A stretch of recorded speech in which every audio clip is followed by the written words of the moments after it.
it's me, Kristen. One of my YouTube friends asked me to make a video about how to get the most out of therapy, basically, or how to, how do you get therapy to work for you? Well, the first thing I would say is that there are many different kinds of therapy.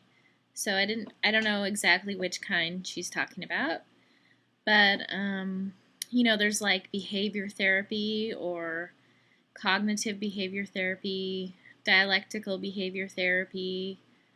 Um, there's like more of like an introspective therapy, which is more like Freudian based. Um, there's, just like every kind of different therapy, and different problems that people have need different kinds of therapy. Like if you have OCD or something, it's probably best to um, maybe see someone who deals with behavior therapy, um, especially if you have phobias or something. But I'm going to assume that she's talking about a therapy where you go and you sort of talk to the practitioner and try to figure out, basically your life. The thing about therapy is that um, it's not really cut and dry. It's not like if you do one, two, three things, you'll get four or something. Um, and that's why it's so expensive a lot of times, and because it can last for years and years, and um, basically a lot of insurance companies don't want to pay for it because it's not a quick fix. So, and mental health problems are not a quick fix. But I would say that most mental health issues are helped by therapy in conjunction with medication, um, because a good therapist can help you sort of get your mind to focus on better ways of dealing with problems in your life. So I think that my main advice would be to be aware of how your therapist is maybe helping you to question and rethink things in your life. Like if you have a certain problem, and let's say you're telling your therapist, oh, I went and did this, and this person said this, and this is how I reacted. Maybe your therapist can help you understand how you're reacting, and to possibly react in a way that is more beneficial to your mental health. It's kind of like there's actually scientific evidence of when people are in sort of talk therapy that and doing kind of like cognitive exercises of turning the mind and things like that, that you can actually change your brain structures, your mind, and how your mind operates by going through therapy and working through problems in ways that um, are more beneficial to you. So while it may seem like you're not doing any work, it's like, why am I still talking to this person? It seems like we're just talking. I'm not really getting anywhere. I don't know, you know, should they dig deeper?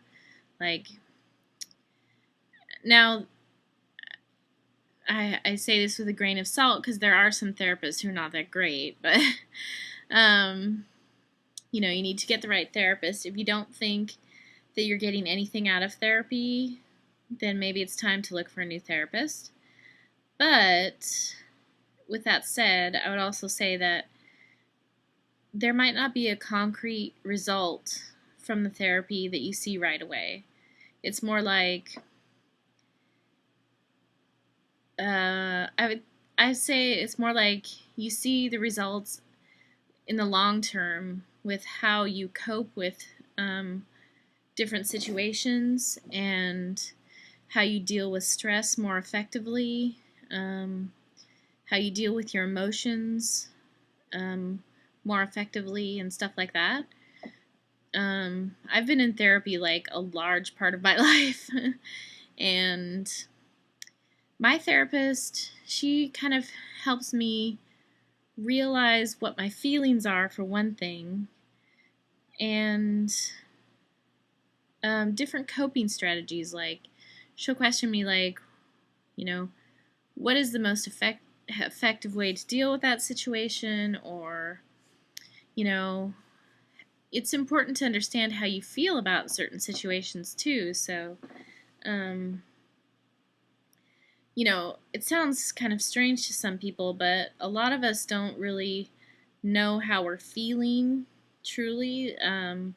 We might react in certain ways and kind of be like not completely aware of our own feelings.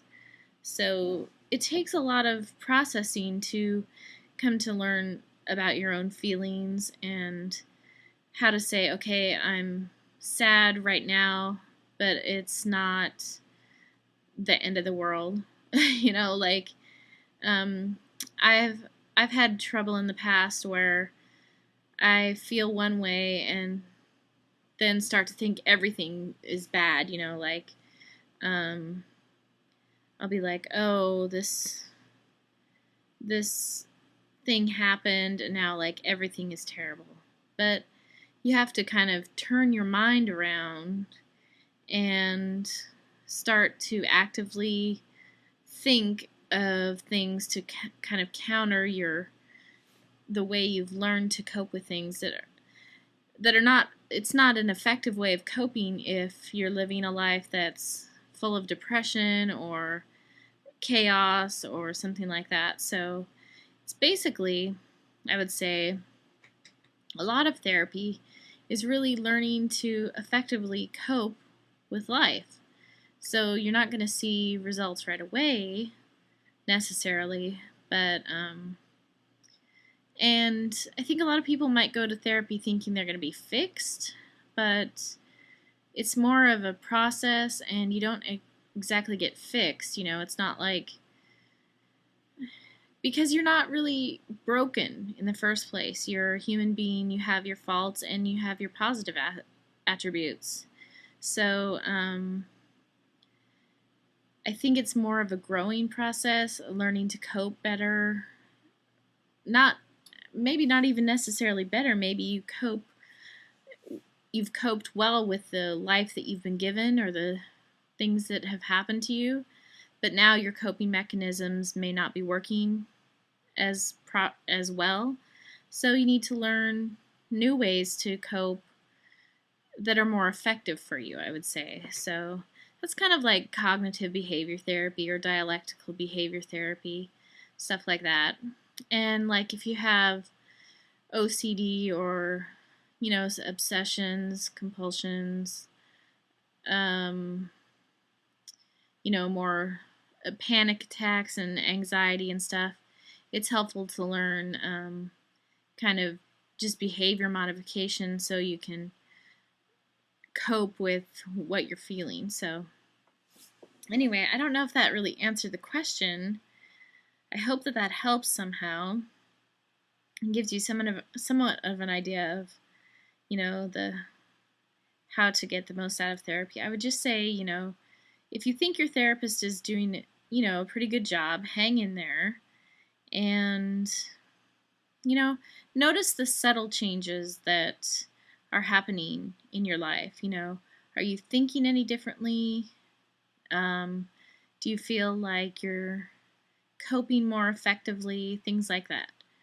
So, and remember, it does take a long time to change. I mean, it took a long time to get where you are today. So, anyway, I guess that's it for now. Talk to you guys later. Bye.